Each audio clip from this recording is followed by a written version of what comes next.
zelo pomembno je, da tega ne jemljemo osebno. Zdaj, če jaz rečem neki osebi, ne jemlji tega osebno, sem zelo malo dosegla, ne.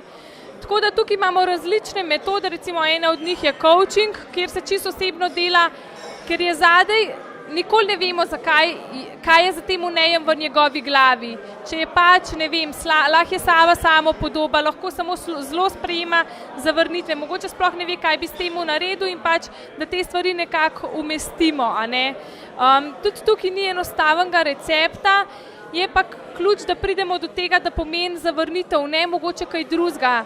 Da povprašamo, da jemljemo to kot del procesa, kaj je bilo narobe, mogoče kako lahko svojo storitev izboljšam in pa na kakšen način bi mogoče vseeno lahko ta najin odnos šel naprej, a te lahko kdaj kasneje pokličem in ne takoj obupati, a ne.